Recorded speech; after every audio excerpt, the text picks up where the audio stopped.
So the next very important property of the electric lines of forces. Now, at regions where no field exists, that is at neutral points, so we have seen that electric lines of force don't exist at all.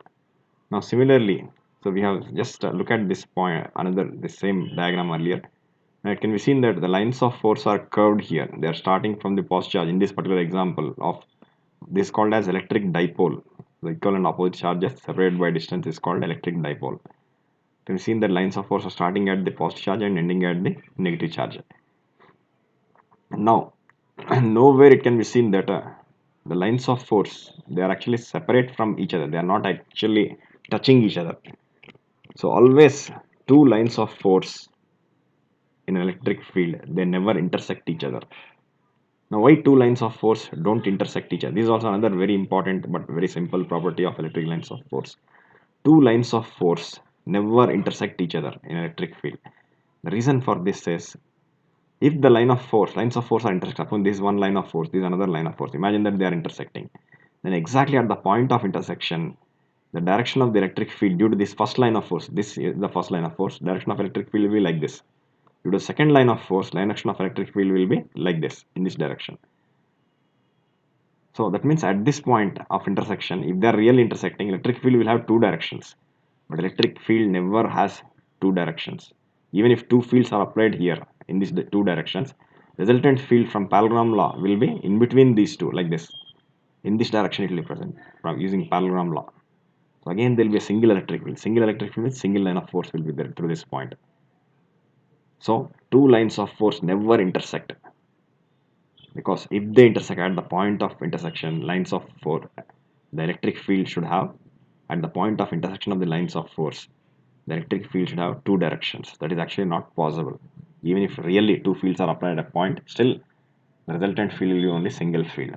So two lines of force never intersect each other. The reason is if they intersect, electric field at the point of intersection will have two directions, which is impossible. So intersection of lines of force also is impossible. So this is another very simple property of lines of. Thus we got about 7 properties, all of them very useful properties. So quickly they should be. So but how many board examination? Just 2 marks it carries. Any 3 properties. First 3 properties always will be the best. Now all the other properties they are very powerful properties in understanding electric field, and very extremely powerful laws in electricity are actually stated in terms of lines of force only. And another very important thing about line of force is a line of force is said to be imaginary. It is simply said to be imaginary. What is the reason? Already we have seen earlier. So all the lines of force are imaginary, but still they are really practically very useful. And I said all earlier many times that very powerful laws in electricity, not just in electricity, magnetism also. They're actually stated in terms of electric lines of force. Immediately next topics, after 2 or 3 topics, that this will be coming. How the laws are actually stated in terms of lines of force. So firstly, completing quickly the running notes. So already I said many times the running notes must be compulsorily taken. The reason is each and every point here is very important, not just from the board examination point of view. It is also they'll also be very useful in problem solving, or even twisted problems, complicated problems also can be very easily solved with the help of the theory. So that is the importance of theory, and more important than board examination and solving problems in entrance examination is understanding practical application of the theory. In that also this will be very useful. Theory is actually very useful. That is whether it's definition or derivation or properties obtained from the definitions and derivations. Okay, firstly, properties. First property of electric lines of force. So they diverge away from a positive charge. So I'm just writing them very fast, the running notes. So it is, I said only I'll give time for writing the running notes while listening. Running notes should not be written. That's the regular way actually. but it's not good because running notes is actually notes must be followed from the actual scientific definitions as they were given by scientists. So word to word it should be the same, especially definitions and the laws or even the scientific derivations. They should be same as to word by word. It should be same steps should be taken. So it should be clearly sometime should be sent. It will not take more than a few minutes, 5 or less than 10 minutes. It takes very quickly. It can be written because already once understanding is completed, writing will be very quick. So what I am saying you must be writing. So what I am writing it can't be understood. So don't think that I'll after this I'll just fast forward it. After 10 minutes I'll take the snapshot and write. I'm writing very quickly. It's actually mixed handwriting. It can't be understood. So as I am saying, you write it. So time will be saved that way. Once a topic is heard, second time it should not be heard because each and every detail we are doing, it will take consume considerable time. So second time a video should not be watched. Now itself running note should be completed. So they diverge away from a positive charge. Next, they converge at a negative charge. Already we have seen this in the diagrams.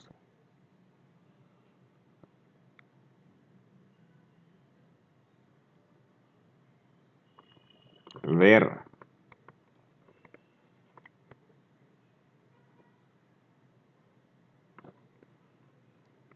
strength of electric field. So simple words it can be written where electric field is strong. Strength of electric field is more means where electric field is strong.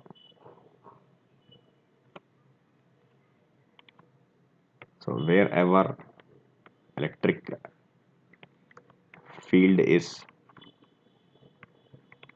strong, I'll write more clearly. Wherever electric field is strong, there the lines of force are closely spaced.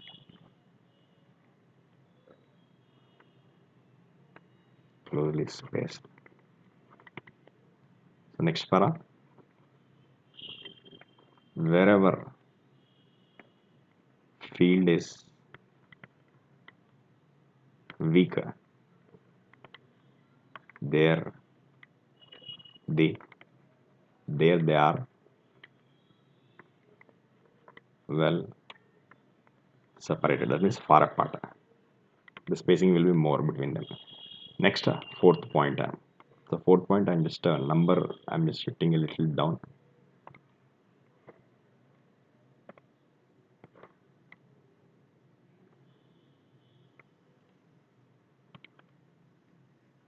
So this way, the magnitude of the electric field can be known. So the magnitude of the electric field vector can be known. Where E is high, that means electric field is strong.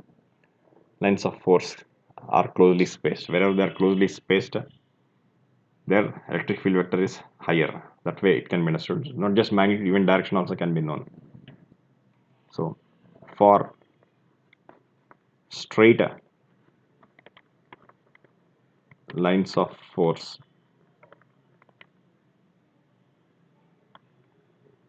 so direction of electric field is same. So same, I'll write more clearly, is same as the, so again space is getting finished. So I'll just shift the number 5 a little below.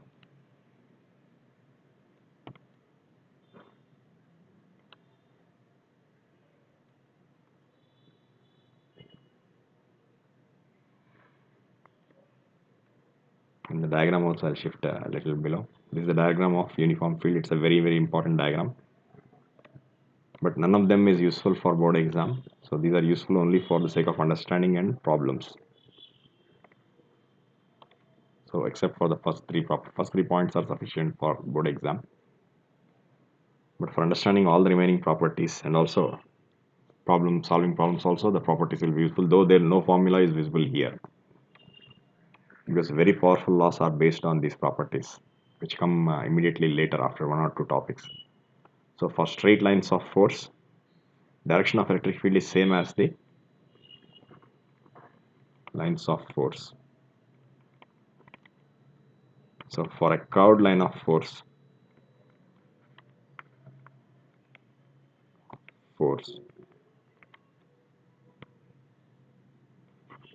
so direction of E means field, is tangential to the line of force at a point, means at any point. So at any point will be better.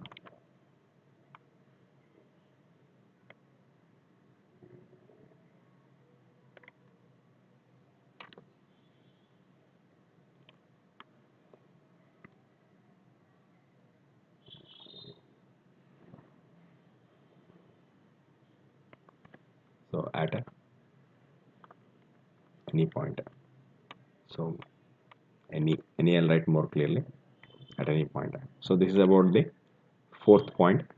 Now the same way,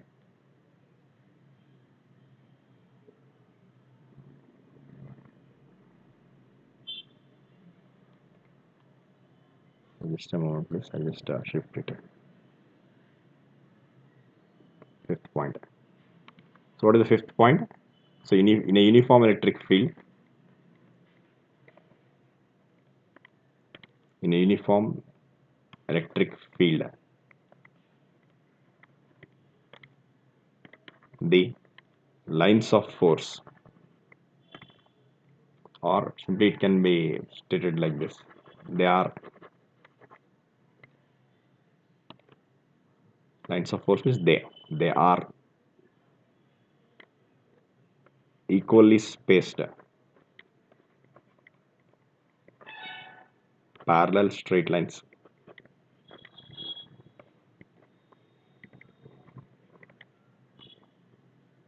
Straight lines. So this is a diagram for that, very simple diagram. So next,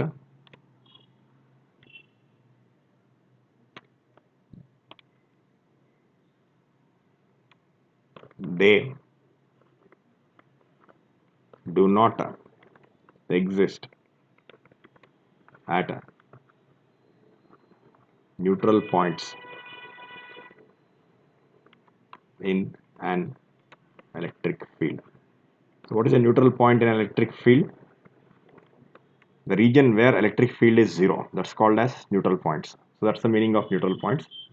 So actually the diagram is not required. This is a simple example. Later this will be coming more clearly. So if you want to take the diagram, you can take it in the rough column. So here it is not required. So I'll just put the diagram in the rough column, because most important thing is understanding. So understanding, actually many situations it comes from examples. So this I'm putting in the rough column. You can take it in the rough column only. But sixth point is only two lines. The same way, next seventh point. So two lines of force do not intersect.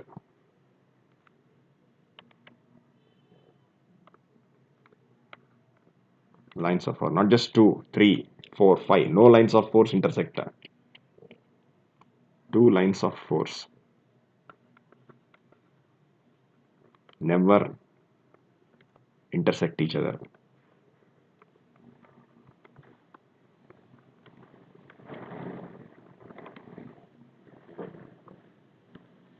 So the diagram actually is not required.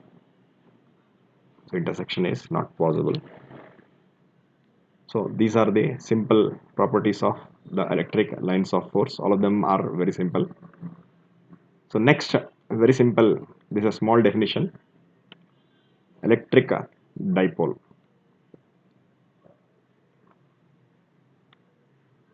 Now what is an electric dipole? So already we have seen example of electric dipole. Just in the lines of force itself, we have seen example 3 of lines of force. Consider, so this is a simple definition. So consider a positive charge. So this is plus q. And consider an equal negative charge. That is minus q. Equal and opposite charges. So these two charges which are equal and opposite, they are separated by a fixed distance, exactly fixed distance.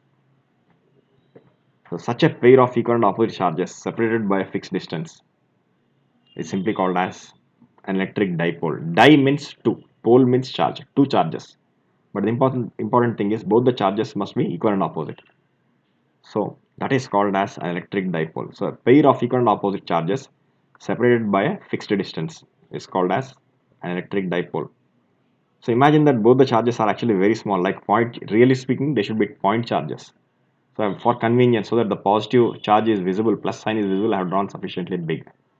So the center of this charge to the center of this charge. So really speaking, they are point charges means center will be same as the point itself. So the separation between them is simply called as length of the dipole. Now length of a dipole, regular symbol for length is smaller, but length of a dipole is taken as 2L. The reason for this is in very important formula related to dipole, the total length will never be coming, only half length comes. So half length is taken as L. So if this is the center of the dipole, this is left half length, right half length. So center separates the total length into two halves. So left half length is L, right half length also is L. So the total length is 2L. So only half length is actually important. So that half length is actually taken as L for the sake of ease in writing the formula related to dipoles. So total length is taken as 2L. So the length of the dipole is nothing but the fixed distance between the two charges, between the equal and opposite charges. So that these are the terms related to an electric dipole. So now the definition. So what are the examples of dipoles? Simple example of a dipole is, practical example is an ionic molecule, sodium chloride molecule. Sodium chloride, NaCl, Na plus, sodium ion is there, positive ion, chloride ion, negative ion is there. They are separated by a fixed distance. So that's the simplest example of an electric dipole. So like this, many other examples and uses of electric dipoles can be seen a little later in the syllabus. Now firstly seeing, so this is a simple 2 marks topic in from the board examination point of view. So what is the definition? Always definitions, however simple they are, they must be by hearted and they always must be revised, however simple they are. So what is an electric dipole? So now quickly complete the running notes, only just 1 or 2 points, 1 or 2 lines. It is a pair of, pair means two, it is a pair of equal and opposite charges, equal and opposite charges separated by a fixed distance. So this fixed distance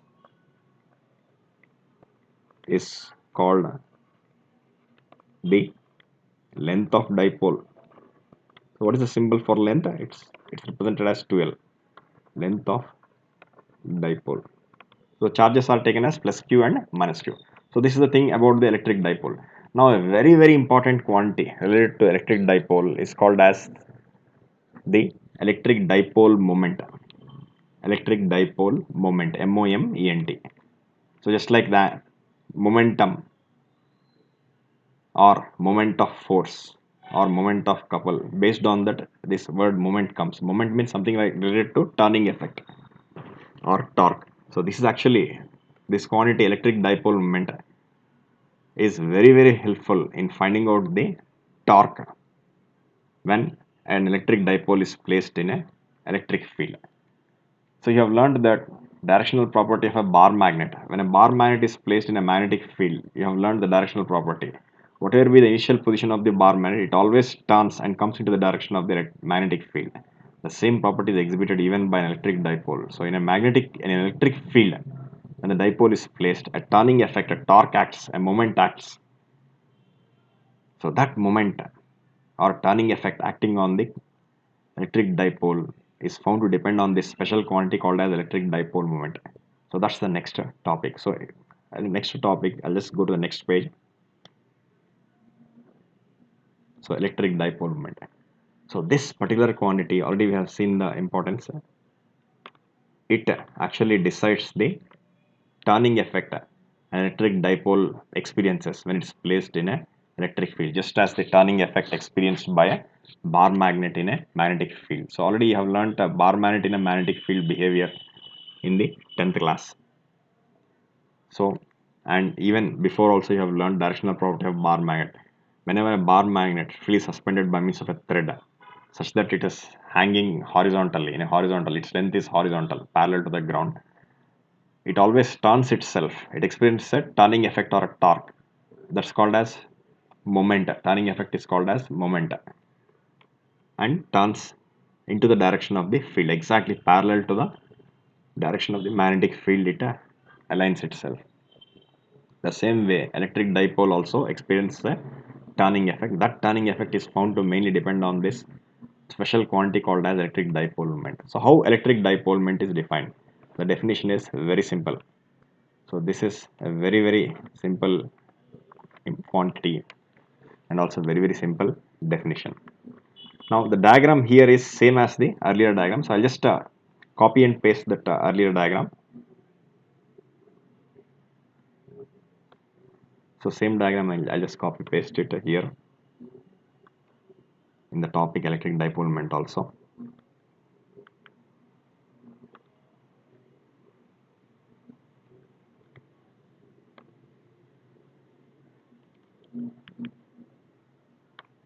So here, this is the diagram.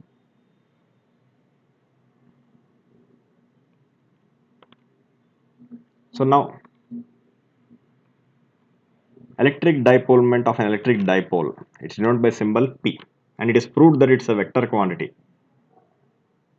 It's an exact vector quantity because it is found to obey the parallelogram law of vector addition. So only a vector quantity obeys the parallelogram law of vector addition. That's why electric dipole moment is taken as a vector quantity. Now how it is defined? Now the electric dipole moment is simply defined as the product of two things, very important parameters, or very important properties related to the electric dipole, or very important quantities related to the electric dipole. How it is defined? So just observe here. So the dipole moment is simply defined as the product of length of the dipole, that is 2L. Product means multiplication. Multiplication of the length and the charge on each side. What is the charge on each side? It is the same charge. Magnitude is same, Q, but signs are opposite. But take only the magnitude. So product of the magnitude of charge on each side of the dipole, Q into, and the length of the dipole, or simply the product of length of the dipole and the charge on each side of the dipole. So this product itself is simply defined as the dipole moment. So definition is very simple. So this is the equation directly obtained from the definition. So any equation obtained from the definition, or from the equation, again we can get back the definition. Just see here, 2L into Q is nothing but product of length and charge on each side of the dipole. Really we got it from the definition. So it's always reverse, converse. From the definition we can get the defining equation. From the defining equation we can get back the definition. It's always better to remember the equation from the equation, because equation is very little, small space it occupies. Memory also, brain also, it will be very easy to remember. And from the equation we can get the full language definition. Definition is nothing but the same meaning expressed in regular language, human language, and defining equation is nothing but the definition expressed in mathematical language. Always in physics, everything is expressed, most of the things in physics are expressed in mathematical language. So that's the power of mathematical language and application of mathematical language in physics. So mathematical equations are used as language in physics. So that's one simple example. Compact language, the most powerful, most compact language, most simple way of expressing the entire big meanings, big definitions, big statements in just little space. Just four letters it's actually expressed. Just see here, 2, L, Q and P. Four letters is expressed. One equality symbol, five symbols is actually full. 3 lines definition is actually expressed like this. So that's the thing here. So very simple definition. Now it's found, this is found to be a real vector quantity. Vector quantity means it has its own direction. So this direction is always taken from the negative charge to the positive charge, negative charge to the positive charge. This way it's taken. So the direction of the electric dipole moment is taken from the negative charge to the positive charge. So because it's a vector quantity, always is written as P bar. So regular symbol mostly used is P only because it's a vector quantity. More accurately, it is written as P bar. So in vector equation, it is written as P bar. In ordinary regular equation, it is written as simply P. So what's the direction of the electric dipole moment? Negative charge to the positive charge. In that direction, it's actually taken. So always any vector, any quantity, a physical quantity having both magnitude and direction will not always be a vector quantity. It has to obey the parallelogram law of vector addition. So really, the electric dipole moment is proved to obey the parallelogram law of vector addition. So that's the importance of the electric dipole moment. Now, in what way it obeys the parallelogram law of vector addition? A question can be asked. Now, because it is found to be related to torque or turning effect. Already we have seen electric dipole experience a turning effect when it's placed in a electric field, so that it comes to rest in the direction of the electric field. So this turning effect is called as torque. And torque, you have learnt in mechanics that it's a vector quantity because it that really obeys parallelogram law of vector addition. Because torque obeys parallelogram law of vector addition, even momentum also is found to obey the parallelogram law of vector addition based on its relation with torque. What is the relation between torque and electric dipole moment? In the next topic it will be coming. So now we got the definition, and from the definition we can get the units also. So what are the units of electric dipole moment, or what are the SI units? In electricity, and not just in electricity, even magnetism also, only SI units are followed. So what are the SI units of electric dipole moment? So it's the product of length and charge, 2L into Q. So units of dipole moment will be the product of length, that is product of, it's nothing but unit of length into unit of charge. So what is the unit of length? Meter. And what is the unit of charge? Coulomb. So this is written as simply Coulomb meter. So Coulomb is more important unit. So Coulomb is written first because it's an electrical quantity. So what is the electrical unit here? Coulomb is the electrical unit. Length is actually a unit in mechanics. So dipole moment is something related to electricity. So in electrical unit is mentioned first, later the unit meter in belonging to mechanics is expressed later. So Coulomb meter is the SI unit of electric dipole moment. So now the running notes can be completed very quickly. Just a little notes, just one simple 2 or 3 lines it takes. So what is the definition? So electric dipole moment of an electric dipole is nothing but what? It is the product of length of the dipole and the charge on each side of the dipole. So it is the, so as I am writing on the board at the same time, I am writing very fast. So but what I am writing, I am saying it clearly. What I am saying, based on that you write it. Hearing only you write, but whatever words you are writing, check the on the screen also quickly at the same time, so that no mistake will be coming. So it is the product of the length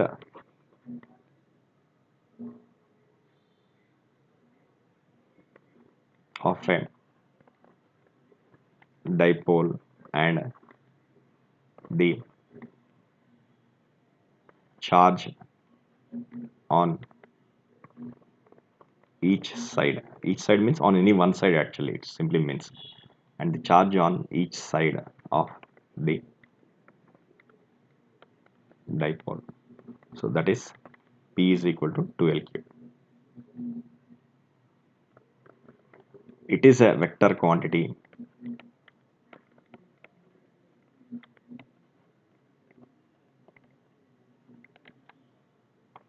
and its so direction is from negative charge to the positive charge of the dipole. So next, units. From the equation, we are getting the units as coulomb meters. So units are also very important. So this is about the electric dipole moment. It's a very simple 2 marks topic. So whatever things we are seeing here are simple. So nowhere any complication is there. Now the next topic is, it's a very simple derivation.